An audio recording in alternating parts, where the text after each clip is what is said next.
Poison by Jack Snow. From Weird Tales Magazine, Volume 12, Number 6, 1928. No, it wasn't on Sarah's account that Kristen was doing it. Sarah simply had been the last straw. He had nothing left to cling to now, nothing more to live for. He took out a small bottle from his pocket and stared at it. He pulled the cork and smelled its contents. It smelled of almonds and was colorless like water. He recorked the bottle and placed it carefully in his pocket again. He had gotten it this morning from the druggist. The stupid fool had gaped at him when he asked for it, but he had got it all right. There was enough poison there, he was sure, for 6 men. Kristen looked at his watch.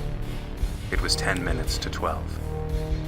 At 12, on the last stroke of the bell, he would remove the cork and swallow the colorless liquid.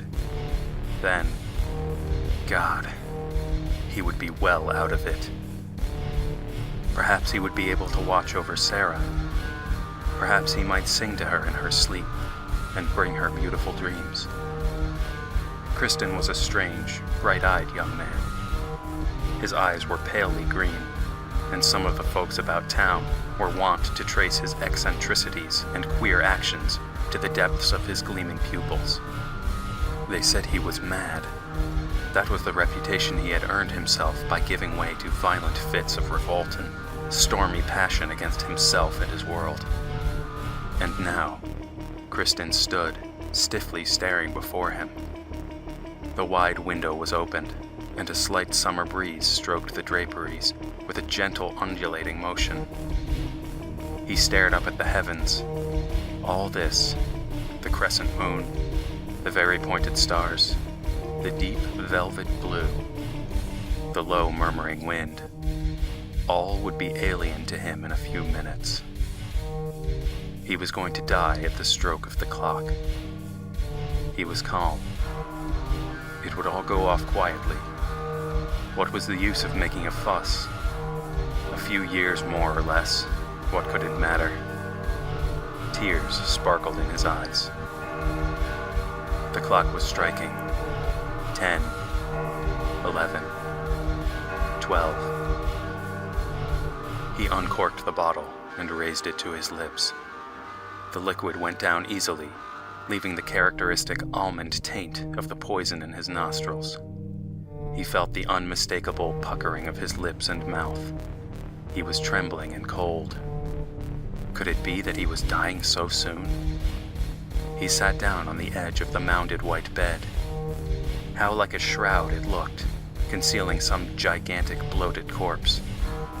He arose again and walked to the window. He could not remain still. Action, motion was what he wanted. And so he was to die tonight, he thought. Had the insidious poison already spread through his system?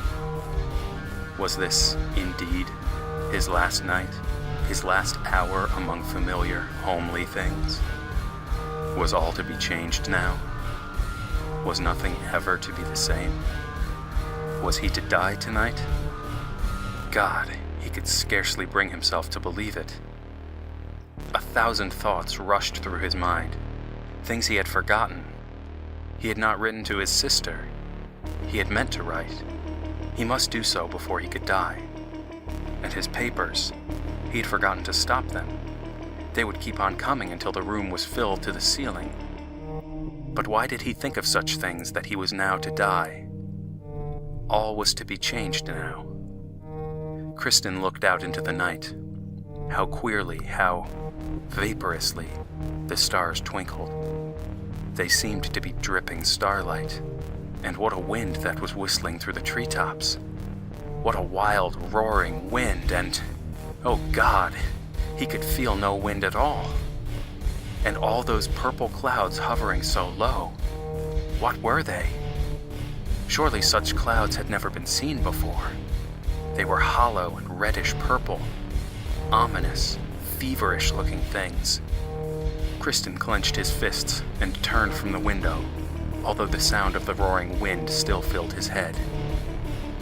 So he was really going to die tonight. It was almost dark in the room, except for the moonlight, and the various objects took on strange and grotesque shapes. Nothing was the same now. Nothing would ever be the same. All was changed and strange.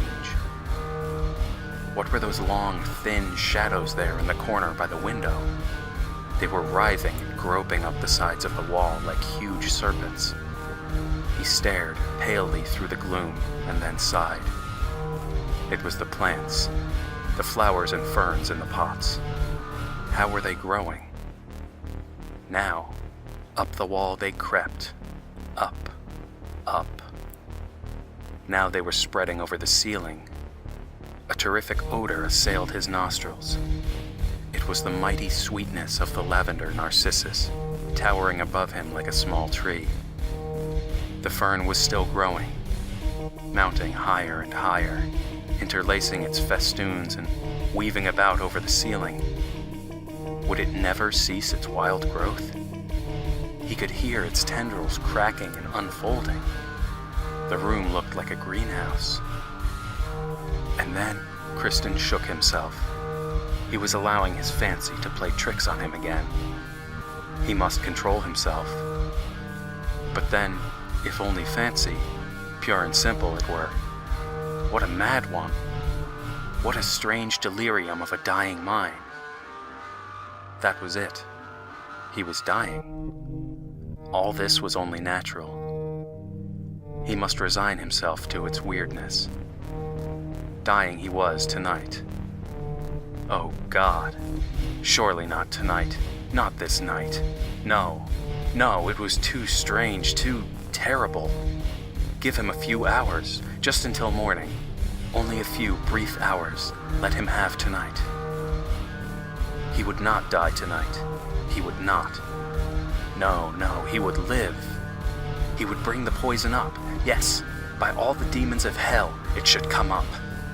He would not die. He would not. But oh, how the wind roared and moaned and the purple clouds were gathering thicker and thicker. Kristen stood trembling and perspiring with desperation. Water. Water he wanted. Water would bring it up. He must have water. He started towards the door and then whirled around, gasping. Where was the door?